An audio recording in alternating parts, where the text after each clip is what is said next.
This is how he works. He doesn't always reveal the whole journey at once. He doesn't always show us the destination before we take the first step. He calls us to walk by faith, not by sight. And while that can feel uncomfortable, it is in those moments of uncertainty that we learn to rely on him completely. We see this truth in the life of Joseph.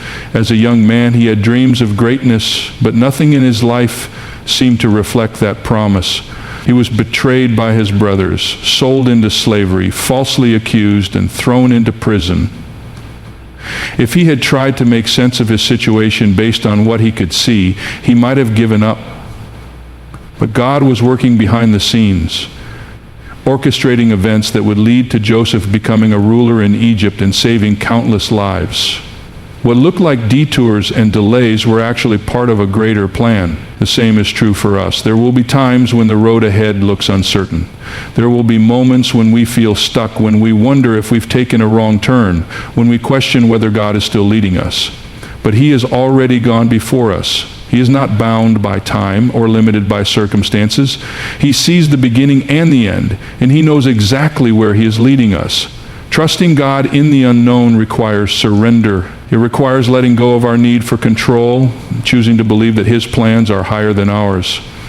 It means holding on to his promises even when we don't understand his timing. It means following him even when the way forward isn't clear, and when we do, we begin to experience his peace. The kind of peace that isn't dependent on our circumstances, but on his presence. There will always be things in life that we don't understand. There will always be moments when we feel uncertain. But even when we don't see the way, we can trust the one who does. He has never failed his people, and he won't start now. What looks impossible today is already part of his perfect plan.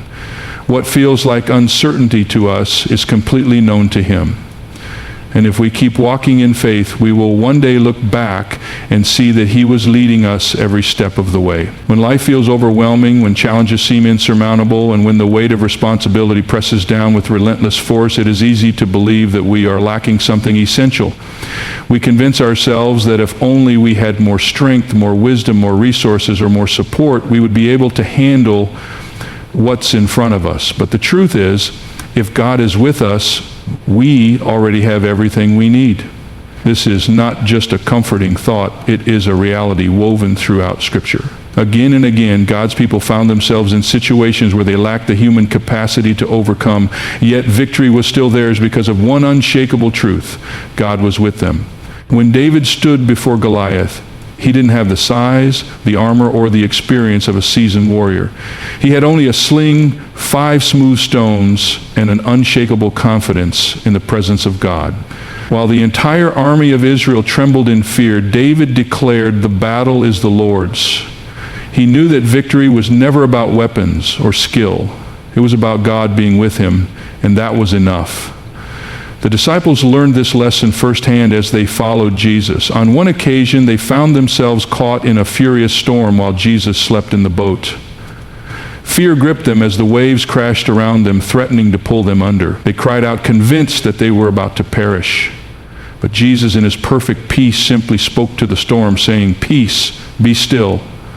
And immediately the wind and the waves obeyed. The disciples had been so focused on the storm that they had forgotten one crucial fact. Jesus was in the boat with them. His presence was all they needed. How often do we do the same? We look at the storms of life, the giants that stand in our way, the obstacles that seem too great to overcome, and we convince ourselves that we don't have enough. We don't have enough strength, enough wisdom, enough faith. But the question is never about what we have, it is about who is with us. And if God is with us, we lack nothing. This truth is powerfully displayed in the story of the loaves and fishes. A great crowd had gathered to hear Jesus teach, and as the day grew long, the disciples realized there wasn't enough food to feed everyone. They looked at what they had, just 5 loaves and 2 fish, and determined that it was not enough. But in the hands of Jesus, that small offering became more than enough. He blessed it, multiplied it, and fed over 5,000 people. What seemed insufficient in human eyes was more than sufficient in the hands of God. That is how God works. He takes what seems small, what seems weak, what seems inadequate, and he transforms it. He does not require perfection. He only requires surrender. He does not ask us to have all the answers. He only asks us to trust him. He does not demand that we figure it all out. He simply calls us to walk with him, knowing that his presence is more than enough. No matter what we face, no matter how great the challenge, the promise remains the same. I will never leave you nor forsake you. That promise is not dependent on our circumstances. It does not waver based on how we feel. It is an unchanging, unshakable truth that we can stand on, even in the darkest moments. If God is with us, we are never alone. If God is with us, no challenge is too great. If God is with us, we have all the strength, all the wisdom, and all the provision we need. Because in him there is no lack. In him there is no failure. In him we have everything we need. So when you find yourself asking, God, how am I supposed to do this? When the path ahead looks impossible, when your strength feels like it's not enough, when fear and doubt creep in, remember this: you were never meant to do it alone. His presence is the answer. Your weakness is an opportunity for his strength. Even when you don't see the way, he already does. And if he is with you, you have everything you need. God is not asking you to figure it all out. He is not expecting you to have every answer. He is simply asking you to trust him, to take the next step in faith, to rely on him when your strength runs out, and to believe that he who called you is faithful. So stand firm. Keep walking, keep trusting, because the God who led Moses through the wilderness, who gave David victory over Goliath, who sustained Elijah in his despair, who strengthened Paul in his weakness, and who has never failed his people, that same God is with you now. And if he is with you, you can do this. It's a question we've all asked at one point or another. When the weight of responsibility crushes down on our shoulders, when the road ahead seems impossible to navigate, when the answers just won't come, our hearts cry out to heaven, Lord, how am I supposed to do this? Maybe you're facing a challenge that seems bigger than you, a decision that carries too much weight, a mountain that refuses to move, and the stare at the impossibility, the more you feel like you just don't have what it takes. But here's the truth: you were never supposed to do it alone. When God called Moses, Moses asked the same question. Who am I that I should go to Pharaoh? He felt unqualified, unprepared, and overwhelmed. But God didn't give him a list of credentials to prove his worthiness. He simply said, I will be with you. When Gideon was told to lead an army, he responded with, but Lord, how can I save Israel? My clan is the weakest, and I am the least in my family. But God said, I will be with you. When Jeremiah was called to be a prophet, he protested, I do not know how to speak. I am only a child. And yet God answered, do not be afraid, for I am with you. Do you see the pattern? Over and over, God doesn't give his people a detailed battle plan, a step-by-step guide, or a promise of ease. He simply gives them himself, and that's what he gives to you today, his presence, his strength, his wisdom, his power. You may not see the way forward, but God does. You may not feel strong enough, but his strength is made perfect in your weakness. You may not have all the answers, but he is the one who goes before you. So when you face that impossible situation, when you feel inadequate, when you wonder, God, how am I supposed to do this? Remember his answer, you don't have to do this alone. I am with you. And if God is with you, you have everything you need. From the very beginning, we were never meant to navigate life's challenges on our own.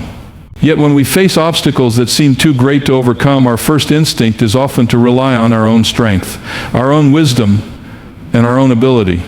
We analyze the situation, try to devise a solution. And when things don't go as planned, we feel the crushing weight of failure pressing down on us. But that's not how God designed us to live. He never intended for us to walk through life independently, carrying burdens we were never meant to bear. Throughout Scripture, we see that God's greatest leaders, the people he used to accomplish mighty things, were never left to figure it all out by themselves. He was with them, guiding them, strengthening them, and making a way where there seemed to be none. Moses was called to lead an entire nation out of slavery, but he didn't feel qualified. He doubted himself, listing every reason why he wasn't the right person for the job. Who am I that I should go to Pharaoh, he asked. But God didn't hand him a resume or remind him of his abilities. Instead, he simply said, I will be with you. Moses' success had nothing to do with his personal strength or skill. It had everything to do with the presence of God going before him. When Joshua was given the overwhelming responsibility of leading the Israelites into the promised land after Moses' death, he must have wondered how he could possibly do it. The task was enormous, the enemies were strong, and the path was uncertain. But God gave him a command that made all the difference: be strong and courageous. Do not be afraid, do not be discouraged, for the Lord your God will be with you wherever you go. God's presence was the key. And then there was Elijah, a prophet who had seen God's miraculous power but found himself completely drained and discouraged. He had just experienced a great victory on Mount Carmel, yet soon after he was hiding in a cave, feeling alone and afraid. He even prayed for God to take his life, but in that moment of despair, God didn't rebuke him. Instead, he met Elijah right where he was, not in a powerful wind, an earthquake, or a fire, but in a gentle whisper. That whisper was a reminder that Elijah was never alone, even when he felt like he was. Time and time again, God has proven that his people were never meant to fight their battles in their own strength. And the same is true for us today. When we feel unqualified, God reminds us that it's not about our ability, but about his power working through us. When we feel overwhelmed, he whispers that we don't have to carry it alone. When we face opposition, he assures us that he is going before us, making a way where there seems to be none. Yet how often do we forget this truth? How often do we wrestle with problems on our own, thinking it's all up to us? We stress, we worry, we try to control things that were never ours to control. And in the process, we drain ourselves spiritually, mentally, and emotionally. But what if, instead of trying to handle it all, we learn to rest in the fact that God is with us? What if, instead of fearing failure, we trusted that he is guiding our every step? What if, instead of striving in our own strength, we leaned into his? God is not asking you to figure everything out on your own. He is not expecting you to have all the answers. He simply asks that you trust him, that you rely on him, that you let go of the burden you were never meant to carry and allow him to lead you. Because the truth is, you are never meant to do it alone. When life presents challenges that seem insurmountable, our natural inclination is to search for solutions, strategies, resources, and personal strength to overcome them. We often look at our abilities and circumstances, measuring them against the magnitude of the problem before us. And when we come up short, we ask, how am I supposed to do this? We want step-by-step instructions, a clear plan, or at least a sign that guarantees success. But time and time again in Scripture, when God's people faced overwhelming situations, his answer wasn't a detailed roadmap, it was simply his presence. Moses understood this truth well. After leading the Israelites out of Egypt, he found himself responsible for guiding an entire nation through the wilderness. The weight of leadership was heavy, the people were rebellious, and the path ahead was unknown. But when God told him to move forward, Moses made one request: if your presence does not go with us, do not send us up from here. Moses knew that without God's presence, nothing else mattered. It wasn't strategy or manpower that would bring them safely to the promised land. It was the assurance that God was with them. And God's response was simple yet profound: my presence will go with you and I will give you rest. Throughout the Bible, God never promised his people an easy path, but he always promised to be with them. When he called Gideon, an unlikely warrior, to lead Israel against their enemies, Gideon's immediate response was doubt. He saw himself as weak and unqualified, but God didn't give him a list of reasons why he was capable. Instead, he said, I will be with you, and you will strike down all the Midianites. The victory wasn't dependent on Gideon's ability, it was secured by God's presence. When Jeremiah was chosen to be a prophet, he protested that he was too young and inexperienced. But God didn't respond by pointing out his potential or offering training. He simply said, do not be afraid of them, for I am with you and will rescue you. Jeremiah's success as a prophet wasn't about his own qualifications, it was about the presence of God guiding him. Even in the New Testament, Jesus reaffirmed this truth to his disciples. Before he ascended to heaven, he gave them the Great Commission, instructing them to go and make disciples of all nations. It was a daunting task, one that would involve persecution, hardship, and trials beyond their imagination. But he didn't send them out alone. He assured them with these words, surely I am with you always, to the very end of the age. His presence was the promise that would sustain them. When we face struggles in our own lives, it's easy to focus on what we lack. We see our limitations, our weaknesses, and our inadequacies. We ask God for solutions, for explanations, for clear-cut answers. But instead of giving us a detailed plan, he gives us himself. He reminds us that his presence is the answer to every uncertainty, every challenge, every fear. There are moments when we may not feel his presence. We may feel alone, as though our prayers are met with silence. But feelings are not the measure of his nearness. He has already promised, never will I leave you, never will I forsake you. That promise is unchanging regardless of how we feel. When we truly understand that God's presence is enough, it changes the way we face challenges. We no longer rely on our own wisdom because we trust that he is leading us. We no longer allow fear to paralyze us because we know that he is with us. We no longer carry the weight of the world on our shoulders because we rest in the assurance that he goes before us. God's presence is the greatest gift He gives us. It is the answer to every doubt, every fear, and every impossible situation. When we stand in His presence, we lack nothing. There is something about weakness that makes us uncomfortable. We don't like feeling inadequate. We don't like facing situations where we don't have control. And yet, time and time again, God reminds us that our weakness is not something to be feared. It is an opportunity for His strength to be revealed. The Apostle Paul understood this truth better than most. He had a thorn in the flesh, something that tormented him, something he desperately wanted God to take away. He pleaded with the Lord 3 times to remove it, but God's response was not what he expected. My grace is sufficient for you, for my power is made perfect in weakness. Instead of removing the weakness, God revealed His strength through it. And Paul's response was profound. Therefore I will boast all the more gladly about my weaknesses, so that Christ's power may rest on me. That is a difficult mindset to embrace. In the world's eyes, strength is about power, control, and independence. The world teaches us to push through, to rely on ourselves, to never let weakness show. But God's kingdom operates differently. Strength isn't about proving ourselves, it's about surrendering to the one who is stronger. True power is found not in our own abilities, but in our dependence on God. Consider Moses, a man who knew what it felt like. When God called him to lead the Israelites out of Egypt, Moses immediately pointed out all the reasons he wasn't qualified. He stuttered. He lacked confidence. He didn't think people would listen to him. But God never said, "You are strong enough, Moses." He simply said, "I will be with you." Moses' weakness wasn't a liability. It was an opportunity for God to display His power. Gideon had a similar experience. When God told him He would save Israel from the Midianites, Gideon's first response was doubt.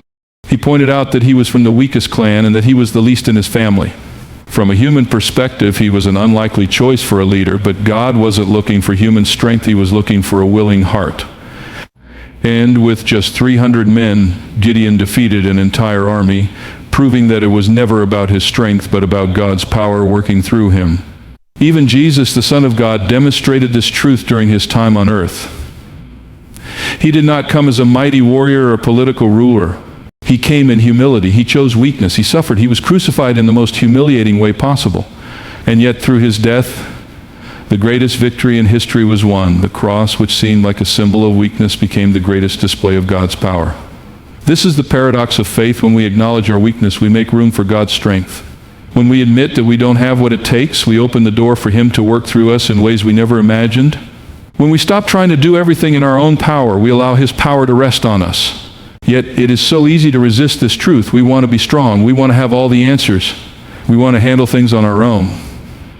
But the more we try to carry the weight of life by ourselves, the more exhausted we become. God never intended for us to do it that way. He calls us to lay down our pride, to embrace our dependence on Him, and to trust that His strength is more than enough.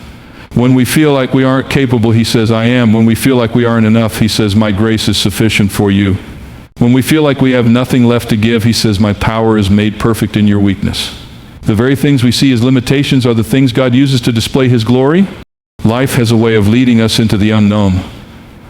There are moments when we stand at a crossroads, unsure of which direction to take. There are seasons when the future feels like a dense fog, obscuring our path and leaving us with nothing but questions.